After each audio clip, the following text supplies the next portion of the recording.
Everyone, अस्सलाम वालेकुम, नमस्ते, सत श्री अकाल एंड जय श्री राम। कैसे हैं आप लोग? आई होप आप लोग बिल्कुल ठीक होंगे। और डेली हम लोग बहुत सारी वीडियोस बनाते हैं और हर वीडियो में मैं आपसे यही पूछती हूँ कि कैसे हैं आप लोग।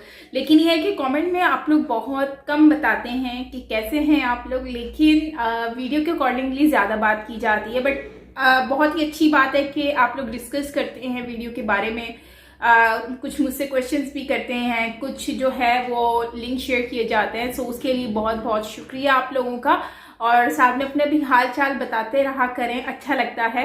सो खैर चलते हैं वीडियो की तरफ और रिएक्शन देते हैं। सो आज की वीडियो है मेजर गौरव वारिया जी की। और कहाँ चला गया? सो खैर वीडियो हमेशा गायब हो जाता है। अच्छा, हम आज रिएक्शन देंगे। मेजर गौरव वारिया ने चाइना मामले पर धज्जियां उड़ा दी। तो खैर इस वीडियो को आज हम देखते हैं कि एक्चुअली हुआ क्या है ऐसा। और ये चाइना का मामला आजकल बहुत ज़्यादा इन हुआ है न्यूज़ में। सो चलते हैं वीडियो की तरफ और रिएक्शन देते हैं। So let's start.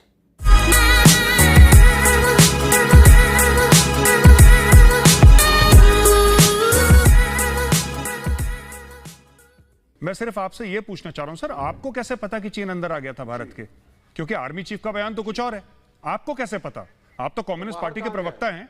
अब आप ही आज कह रहे हैं सर बाहर चला आप गया था, सर मुझे छोड़ दीजिए एक मिनट। मैंने सर एक मिनट सर सुनिए सर सुनिए विवेक जी एक मिनट विवेक जी एक मिनट विवेक जी एक मिनट विवेक जी एक मिनट ये विवेक जी यहाँ पे ये कम्युनिस्ट पार्टी का ऑफिस नहीं है। ये कम्युनिस्ट पार्टी का ऑफिस नहीं है। मैं आपसे एक सवाल पूछ रहा हूँ, आपको कैसे पता कि चीन अंदर आ गया? बहुत डिसिप्लिन है सर। छोड़िए डिसिप्लिन तुम्हारी बोली, आपको कैसे पता? आप ये बताइए क्या बोल रहे हैं आप? एक बात बताइए, आपको कैसे पता?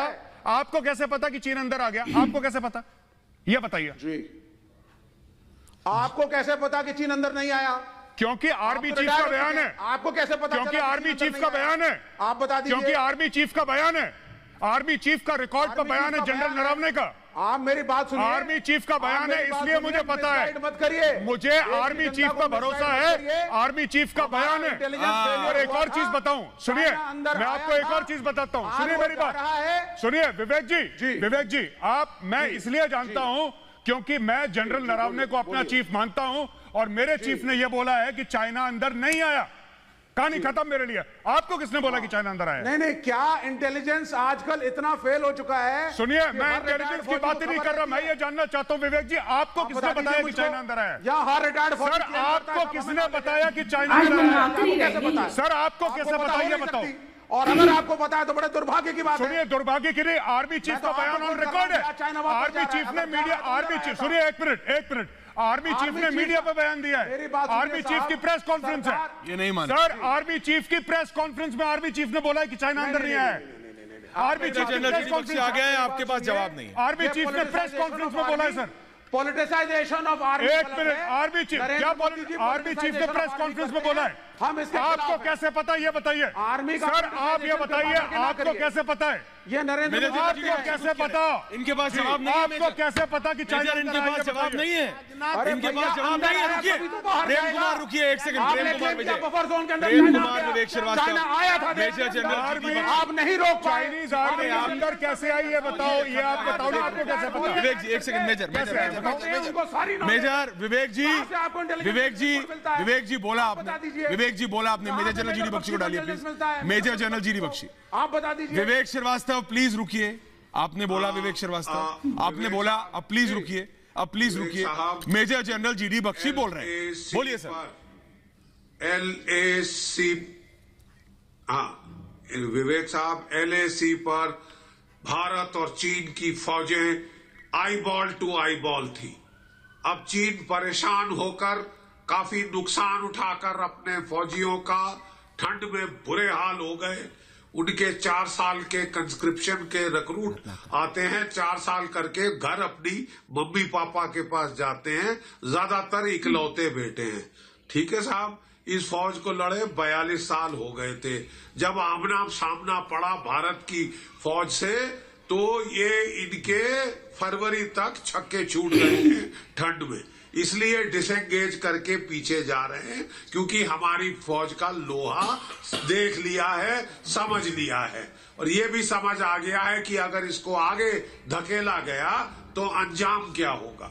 ठीक है साहब, हम बेवजह किसी की जान नहीं लेना चाहते, ठीक है, हम लोग बेवजह खून खच्चर नहीं चाहते, नुकसान सबसे पहले फौजों का होता है, लेकिन हमारे देश की सरजमी पर कोई 1 इंच भी कदम नहीं रख सकता, ये चीन को समझ आ गया है। टैंक पीछे मुड़कर जाते दिख रहे हैं। ये जो सबूत गैंग थे जो बार बार सबूत मांगते थे, बोलो हमारे फौजियों ने ये किया कि नहीं किया, हमारे फौजियों के डर से ये चीनी सैनिक पीछे भागे कि नहीं भागे, बार बार कहते थे कि हमारे फौजी पीछे हट गए, ये उनके लिए विजुअल प्रूफ है, सबूत है मेजर गौरव आर्या। ऐश्वर्या, मैं आपको बता दे रहा हूं, अभी भी नहीं मानेंगे, आप देख लीजिएगा। अभी भी नहीं मानेंगे मतलब 100% आप देख लीजिएगा, अभी अगले 40, 45, 50 मिनट आपकी डिबेट होगी। नहीं मानेंगे, इसके पीछे भी साजिश है, इसके पीछे भी कुछ और है, इसके पीछे भी ताने बाने हैं, ये नहीं मानेंगे। देखिए सुनिए, पहले क्या बोला था राहुल जी ने कि 1500 स्क्वायर किलोमीटर भारत की जमीन चीन ने घेर लिया, लद्दाख हाथ से निकल गया। अच्छा, वो ट्वीट कहां गया उसके बारे में कोई डिस्कशन नहीं हुआ। आज चीनी फॉरेन मिनिस्ट्री खुद कहती है डिसएंगेजमेंट के बारे में, पीएलए खुद बात कर रही है कि हम पीछे जा रहे हैं। जो ओरिजिनल लाइन थी अप्रैल 2020 के पहले की लाइन, हम वहां पे जा रहे हैं, क्योंकि फॉरवर्ड पोस्चर दोनों आर्मीज ने ले लिया था। हमने तो खैर पूरा कैलाश रेंज ही घेर लिया था, मगल हिल और रिजांगला वाला पूरा जो रिज है इस तरीके का, वो तो हमने पूरा घेर लिया था। और हम बिल्कुल मोल्डो गैरिसन के ऊपर देख रहे थे, चाइना को बड़ी दिक्कत हुई उस चीज से। अब चाइना वापस जा रहा है, अपनी खुद की फॉरवर्ड पोजीशन से पीछे जा रहा है, और हम भी खुद की फॉरवर्ड पोजीशन से पीछे जा रहे हैं। यानी कि जो पहले वाला मामला था वो दोबारा होने वाला है, जो पहले वाला मामला था। ईस्ट लद्दाख की सिर्फ बात कर रहा हूं, और खासतौर से पेंगोंगसो वाले एरिया की। लेकिन अभी भी आप देख लीजिएगा ऐश्वर्या, जब डिबेट होगी इसमें भी कीड़े निकाले जाएंगे, इसमें भी ये बोला जाएगा कि नहीं ये कमजोर था, वो कमजोर था, ये खराब है, वो खराब है, ये ताने माने निकलने वाले हैं। ताने माने विवेक श्रीवास्तव आऊंगा, लेकिन पहले जा रहा हूं मेजर जनरल जीडी बख्शी के पास। पहले आज फौजियों को बोलने दीजिए, प्लीज बोलने दीजिए। वरिष्ठ major general GD Bakshi, major general साहब ऐसे डरते क्यों हैं? नहीं, कोई डरते नहीं, रुकिए 1 minute. Major general GD Bakshi 1 minute रुकिए, प्रेम जी, पूरा मौका मिलेगा, एक एक करके बोलेंगे, सबको सुनाई देगा। गौरव भाटिया भी बोलना चाहते हैं कुछ। मेजर जनरल बोल रहे हैं पहले, मेजर जनरल बोलिए सर।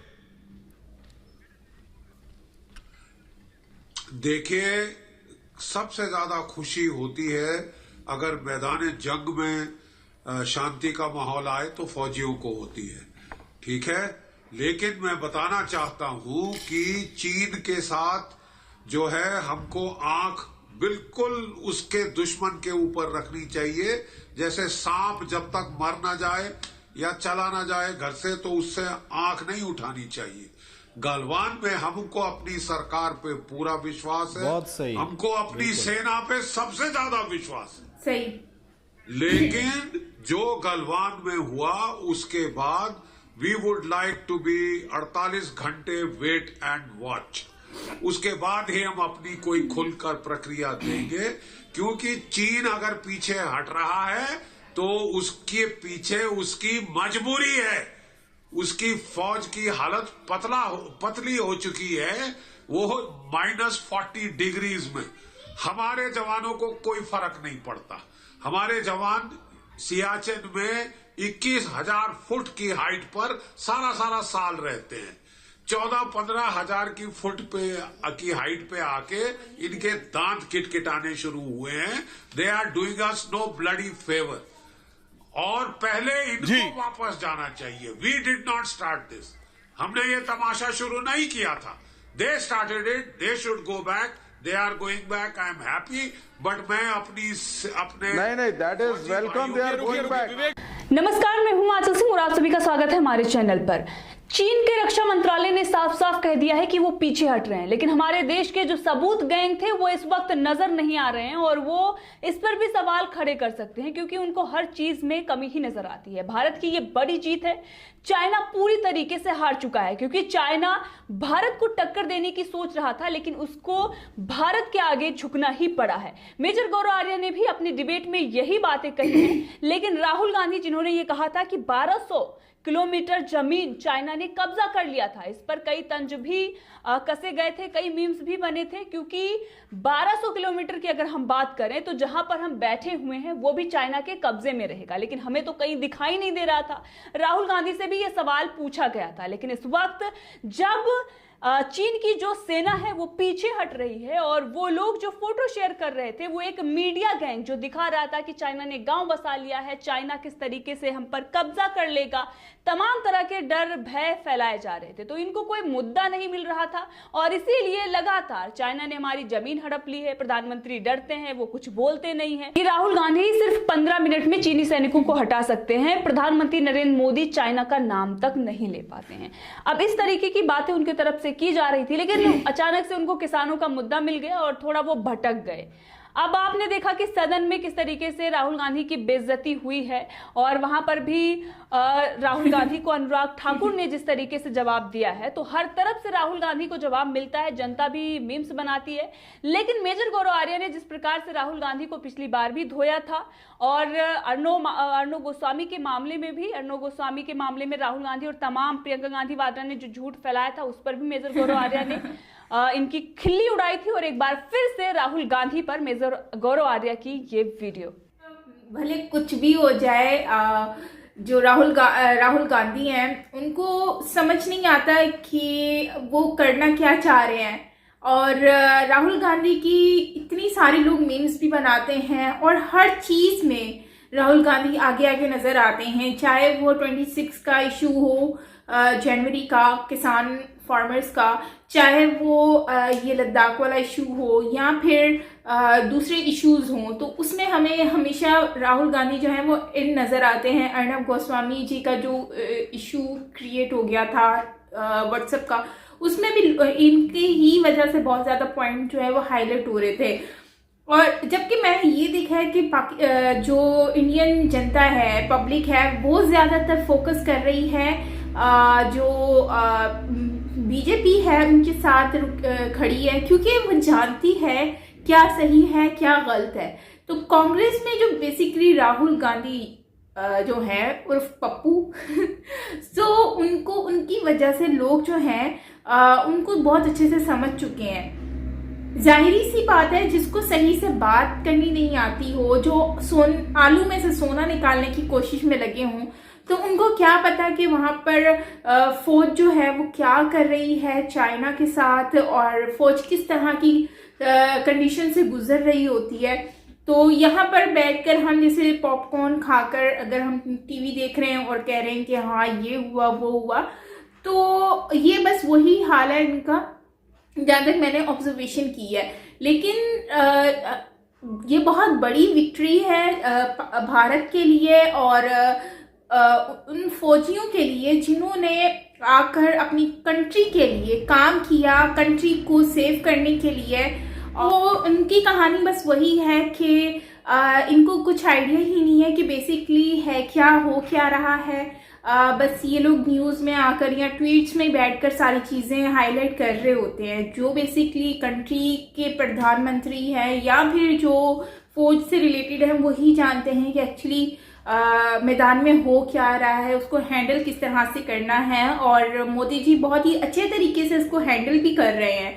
और चाइना जिस तरह से वापस टैंक लेकर जा रहा है, तो उसमें किसी को डाउट नहीं होना चाहिए कि चाइना को पीछे वापस भेजने में जो फौज ने मतलब कुछ तो ऐसा किया होगा कि जिससे लोग जो हैं ये वापस भाग रहे हैं। जिन लोगों ने अपना बसेरा बना लिया था, घर बना लिया था, और देख रही थी मैं वीडियो की, उसमें किस तरह से मज़े से वो लोग बैठे हुए थे कि जैसे पूरी ज़िंदगी इन लोगों ने यहीं पर ही बैठना है। लेकिन जो भारत का जो फौज है, भारत की फौज ने उनको बता दिया है कि ऐसा कुछ नहीं है। और पहले हो गया जो 1947 में होना था, अब ऐसा कुछ नहीं होने वाला।